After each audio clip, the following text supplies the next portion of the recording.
Let's talk about what really matters. What really matters as we move on to the end portion of the show. Red cows, life in the Dead Sea, 3 strange biblical events spark end-of-the-world speculations. So this is a story from last October. They say you have the birth of the red cow in Israel, where there's actually a bunch of red cows in Israel right now. Life found in the Dead Sea. They say, contrary to expectations, life has been discovered in the sinkholes of the Dead Sea, an environment known for its extreme salinity that typically cannot sustain life. And also, a snake emerged from the Western Wall. So stories like this keep popping up. There was one recently about Nostradamus. They found another prediction, the world is ending. But I don't know, Dr. Marshall, is the world ending? Well, we're moving towards the end, but our Lord Jesus Christ says, not the day or the hour. So, you can always play the game and be the prophet, but so far the odds are always against you. So there are, there's people talk about the signs of the times and all that. And the red cow thing is super popular right now. The red heifer. And a lot of people think it goes back to, when Moses went up on the mountain for the 10 Commandments, his brother Aaron, the high priest, made a golden cow and everybody worshiped it. So they think it has something kind of related to that story, but in reality, it goes back to Levitical law. And in order to consecrate the temple, you need a pure red heifer. Let's start at the beginning. So we've heard that they've bred several and imported several red heifers. Yeah. And it is speculated now that they may have a pure red heifer, meaning no blemishes. It is a pure red heifer, which you're saying they can use it to consecrate the ground. But what does that signify? Why would that be a sign of the end of days? So the temple in Jerusalem is the epicenter of Old Testament religion. And Christ, when he comes to Jerusalem, he prophesies that within one generation, it will be torn down. So he died in 33 AD. Some people say 30. But the temple in Jerusalem was torn down in AD 70, the year 70, by the Romans. So Christians, for all of these centuries, have always said, well, there you go. Christ said within a generation, this will be torn down. In the Bible, a generation's 40 years. So within 37 to 40 years, it was torn down. And in my research, I wrote a book called The Antichrist and Apocalypse. All the early Christian church fathers, all of them, say that the rebuilding of the temple will be a sign of the apocalypse, because the Antichrist will want to re-inhabit a temple and declare himself as God in Jerusalem. So anytime you start to see the temple being rebuilt, that means you're getting close to the end time. So that tradition has been passed down for 2,000 years now.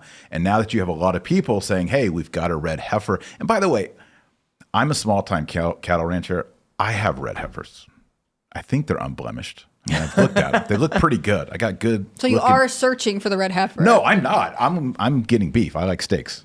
I'm not sending these to Jerusalem. But the real question is ribeye or fillet? I'm ribeye. Ribeye? 100%. Ribeye, You? yeah. You? Let's take a vote. Probably fillet. Yeah. Okay. Yeah. Tenderloin. I think ribeye. Okay. That's a majority. I go with Everybody says ribeye. Yeah. Well, I say it's more flavorful, right? Yeah. Yeah. More fat. So- so the getting the perfect red heifer, a lot of the kind of dispensational evangelicals are want to get these red heifers, and it's a sign that you could begin the architectural project to rebuild the temple on the Temple of the Mount, where the Dome of the Rock is, and then you would initiate end times prophecy. So that's the hype around the red heifer. So once they get it, finally, for the first time in thousands of years. Again, I have a red heifer. I think it's kind of an overhyped thing, and there might be some rabbinical traditions about it can't have one black hair on. I don't know all that. Yeah, I read it has to be perfect in every way, and they go over and they see one miscolored hair. Not, but I mean, when they pure. dedicated the temple under Solomon, did they have genetically modified red heifer when they did it? I doubt it. They just had a really nice red heifer. Is my suspicion. Unless they really did. Unless they just had a whole amazing breeding program to get that one red heifer. But yeah, it's sort of it's the signal for a lot of people that we are entering the end times, because the temple will be built. It'll bring about the tribulation. The Antichrist will emerge, and the dominoes will fall. So that's the hype about the red heifer. And then the snake coming out of the wall. I mean, there's snakes in Jerusalem, but it's kind of interesting. Yeah. There's a bunch of things that people keep pointing to. There was one, I think it was like a year or two ago, where people mentioned like Venus was passing through Virgo or something, and that was in Revelation or something like this. Do you know what that was about, or is that? Are there any other? I mean, not to say that you believe any of this stuff, but are there any other things that you've seen people mention where they're like, "This is it, it's happening"? Yeah, I mean that's referring to Revelation chapters 12 and 13 about the woman, it's the virgin in the sky and the sun on her head. So they're looking for some of these constellations and astronomical lineups to be fulfillment of biblical events. But it's not like the Bible says when this happens, this means that. So there's a lot of interpretations. And I mean, my study in it, I try to take a very sober, traditional, historic understanding of what these Bible passages mean instead of just reading a newspaper or flipping through your phone and then like looking at a Bible verse and like, see, it matches. Right. This is it. I was watching this little mini doc on Revelation, and it said some believe that it was a description of things that had already happened. Yeah, that's called the preterist point of view. So there's basically three views of the book of Revelation. There's preterist, which means it was past tense. There's futurist, which means it's in the future. I mean, there's a historicist, which means the book of Revelation is unfolding over the centuries, sort of like a slow motion thing. And I actually believe all three are true. I think there's multiple. I think you can believe in all of them. And the Catholic Church has historically kind of been both preterist and futurist. Like it was fulfilled in the past, but it also points towards a future reality. Is it historicist or what? Historicist. Yeah, preterist, historicist, and futurist. What is the historicist? I understand the futurist, like it's predictive, right? Right. And preterist is that it already happened. It's descriptive. What is the other one? So you have like the 7 seals and the 7 trumpets and the 7 plagues. So they would see this as sort of unfolding over the centuries. So like, maybe the third seal happened in 400. Past and future. Yeah. So it's every century seals and trumpets and I see. It's like concurrent as time as we move exactly. through it. Yeah. It's culminating through time. And you think it's a little bit of everything? The historicist is interesting, but I really think the first coming of Christ and the destruction of the temple in AD 70 is definitely an apocalyptic thing. It's the end of the Old Testament. And so that's very significant, and a lot of things in the book of Revelation seem to talk about that. But then that could point forward to a final culmination that's like what happened in the first century, but 10x. In which case, that could be the first world ending, and the next one could be, say, Israel, Hamas. Yeah, it could be. It could be. I'm not so sure that this current crisis fulfills or is we're seeing things in the book of Revelation that relate to Israel and Hamas.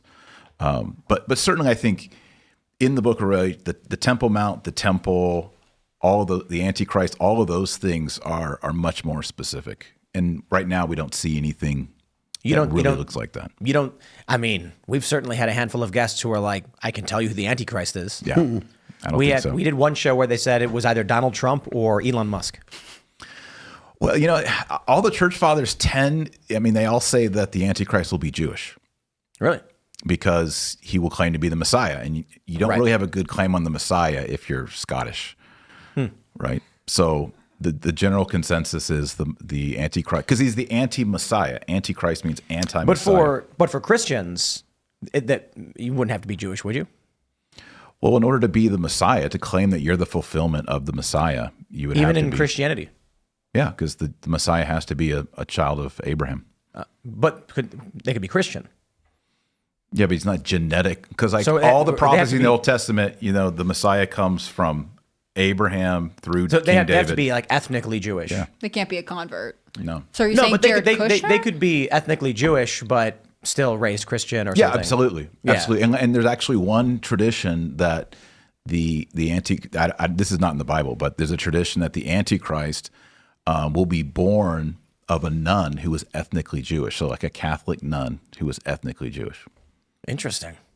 Yeah. But no signs, nothing's going on right now. Yeah.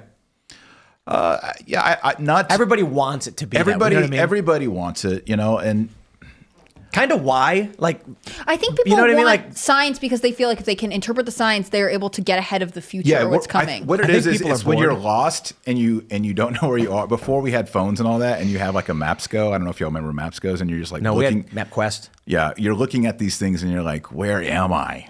And I think that's what people are doing. They're like, where are we? Because so much is awry politically, spiritually, morally, all these things. And so people are looking for that. And I honestly think, speaking as a Christian, it's really about, do you love Jesus Christ? You know, are you a Christian? What is your daily walk like? I mean, those are the much more important things than trying to discern the signs of the time or getting the perfect red heifer. But I believe there are people who are actually trying to foment the end of times. And that's what's weird. I think that's really strange that you would want to usher in. Yeah, so that was part of the thing I was watching where they said, as you described it, the three views, they were like, some are saying it's predictive, some are saying it's past. And they were also pointing out that something, it's instructive. That it's not telling you this is what happens when you do bad things. It's not telling you this is what happened when you do bad things. It's not telling you this is what will happen in the future. Yeah. Regardless, some believe it's saying, here's how you make the Messiah come. And so they're intentionally trying to import genetically modified red heifers to be like, these are the parameters. This is what we're supposed to be doing. Yeah. Yeah. And so they can be so they can be raptured or something, or yeah. I mean, I mean, honestly, they want Jesus Christ to come back. So how do we make him come back? Get the red heifers. Are you familiar with the cargo cults? No. World War II, when the various factions are flying their planes over these islands in the I think it's the South Pacific. The uncontacted tribes that lived there were seeing these things flying around, and they were shocked and confused and terrified. So they built effigies of them, hoping it would make them come back. Mm-hmm. And they're called the cargo cults. When people would land there, they saw these people with these fake planes they built from straw and bamboo.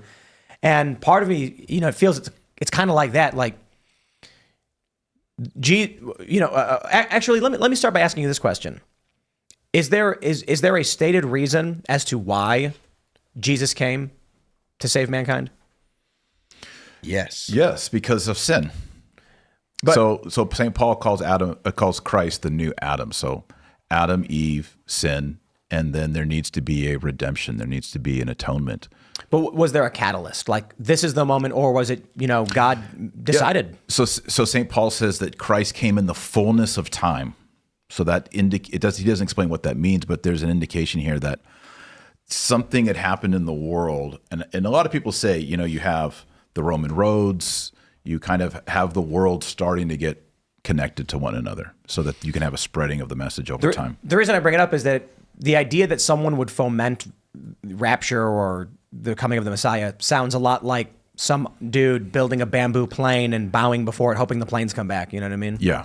Like, when the time comes, and that's just it.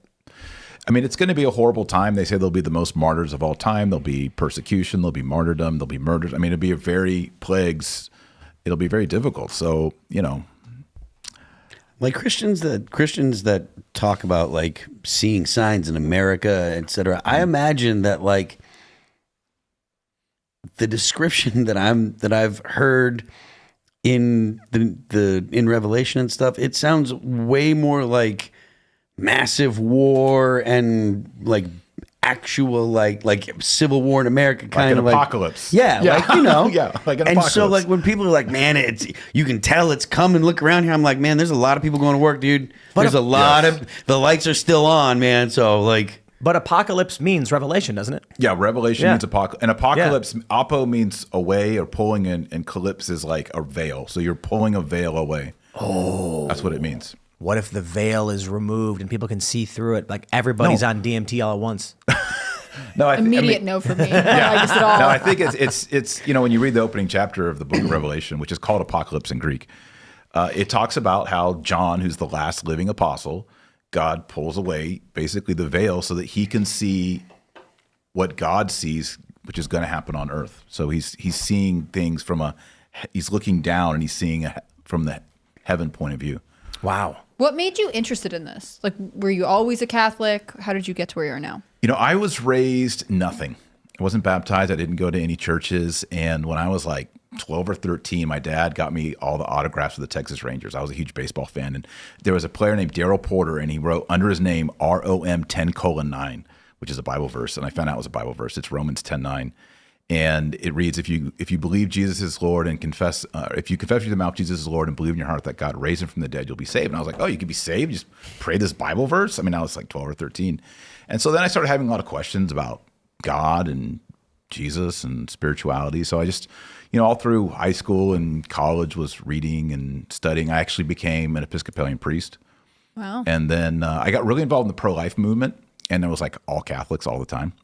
And I was very impressed by that. And I just kind of read my way in and eventually became a Catholic in my late 20s. Catholics are good with the surrounding in mass. They have tons of children, and they're always showing up for key events. Yeah, I mean, I went to mass this morning. It's the Feast of the Ascension, and like there's just kids everywhere. You just hear kids cooing the whole time, and I think that's important because as a culture, I mean, you have to procreate. Like if you're going to continue a civilization, if you're going to continue what you're doing, there has to be children. Yeah, I grew up Episcopalian, and I have gone back to I've moved out of state, but I've gone back to the church I grew up in, and there's just no one there. I mean, when I was a kid, there were tons of kids, there was Sunday school and things like that. But I had a Catholic say to me once, they talk about having like cry rooms or kids get taken out of mass, and they're like, "Well, crying church is an alive church. Like that means that we're growing." I always say, if your church ain't crying, it's dying. So let me. I want to read this real quick. This is the population of Christians, Christian population growth. Wikipedia says the Christian fertility rate has varied throughout history. Blah blah blah. From 89 to 2009.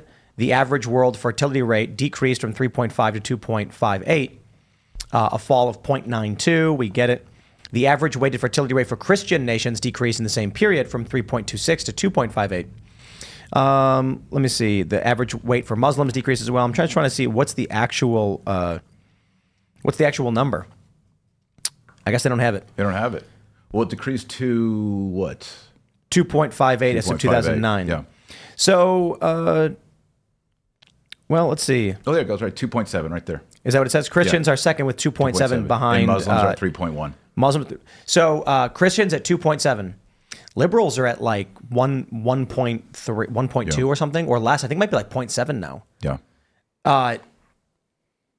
We've gone over this quite a bit, but in the 2000s, liberals were having I think it was like 1.45, and conservatives were having 2.03 on average. And so this means it's going to be 4-3 conservative to liberal. This trend continues. Yeah. That's just it. It's over. I mean, my wife and I have 8 kids. 3 of them are voters now. And like you have like you have 4 times replacement rate. I know. Effectively. So I mean, and the more kind of conservative Catholic you get, those. I mean, I have a friend who has 12 kids. I mean, there are some mega families out there, and I think as we move through the next 2 or 3 decades, you're going to see the more and more traditional Catholics, the more and more radical Muslims, maybe throw in some Mormons in there, but procreation is procreation. It's hard to fight it. Thanks for watching this clip from the Timcast IRL podcast. Hang out with us live Monday through Friday at 8 p.m. and become a member over at timcast.com for uncensored, members-only shows exclusive. Thanks for hanging out, and we'll see you all next time.